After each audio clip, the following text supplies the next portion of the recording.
We must move now, Your Highness. This place is no longer safe. The crystalline spires of Luxera Prime gleamed under 3 suns as Senator Zephyra's shuttle descended toward the planetary palace. She was the youngest senator in the Intergalactic Council, a Valorian queen with silver skin and wisdom beyond her 40 cycles.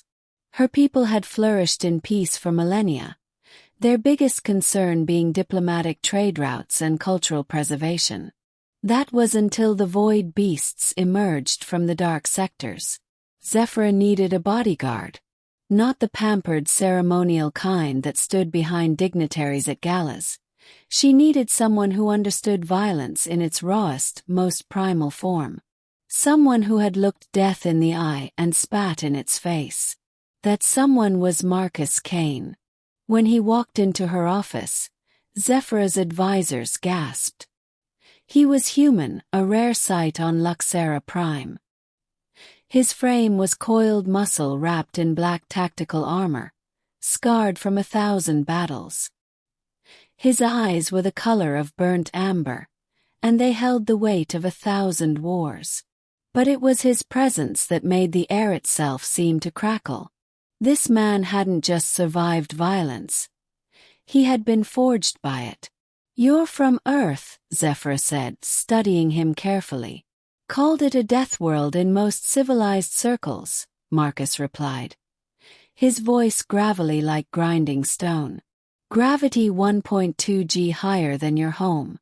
Predators that make your nightmares look cute. Diseases that your immune system couldn't fathom.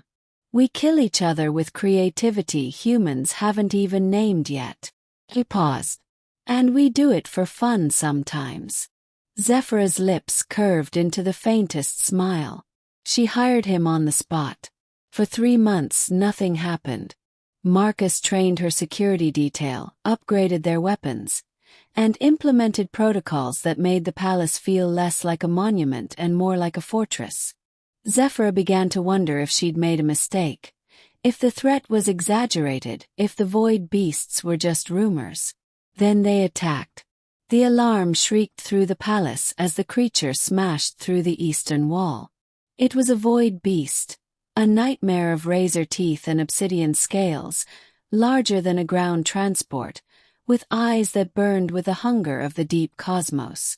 Its roar shattered 3 windows and sent terrified Valorians scrambling through the corridors.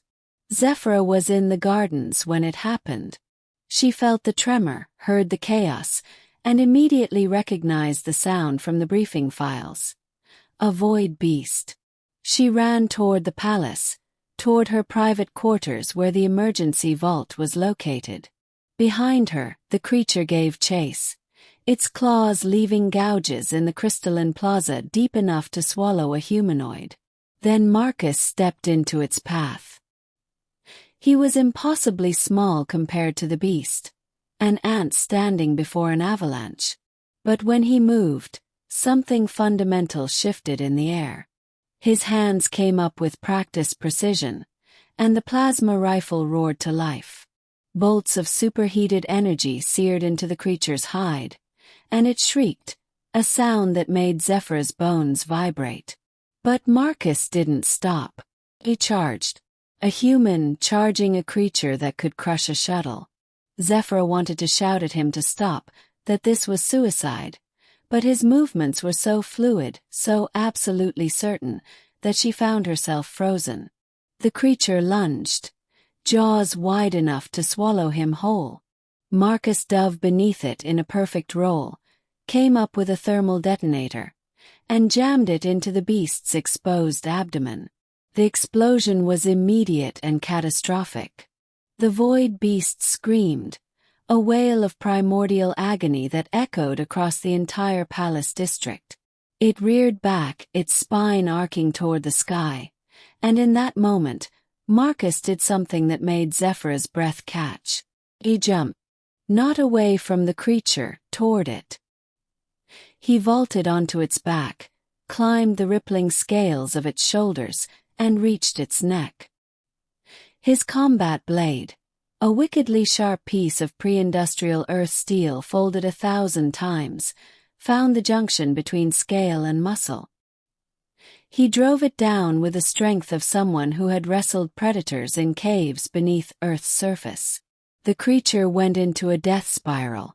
It crashed into the palace's main structure, bringing stones down in an avalanche of crystalline fragments. Marcus rode it like a bucking monster, refusing to fall, refusing to lose his grip, until finally, mercifully, the beast's movements stilled. In the silence that followed, Marcus stood atop the corpse, breathing hard, covered in the creature's bioluminescent blood. His armor was torn in 3 places. One arm hung at an odd angle, definitely dislocated. Blood ran from a gash across his temple. He looked at Zephyra, locked eyes with her across the devastation, and somehow managed to smile. "You okay?" he asked. Zephyra crossed the distance between them in seconds. Her people gasped as she touched his face, as the youngest senator in the Intergalactic Council touched a human, a being from a Deathworld, with genuine concern written across her elegant features. "That arm needs treatment," she said. "Yeah."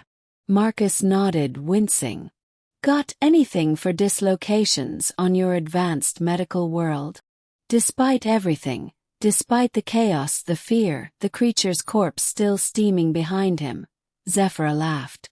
A real laugh, not the diplomatic courtesy she'd perfected over decades. "Welcome to Luxera Prime, Marcus Kane," she said. "I think you're going to fit in just fine." As medical teams rushed to assess the damage, as her advisors debated what to do with the void beast's remains, Zephyra made a decision. The human would stay. Not just as her bodyguard, but as proof that some threats required someone who understood the raw edge of existence, who had lived in the margins between death and survival.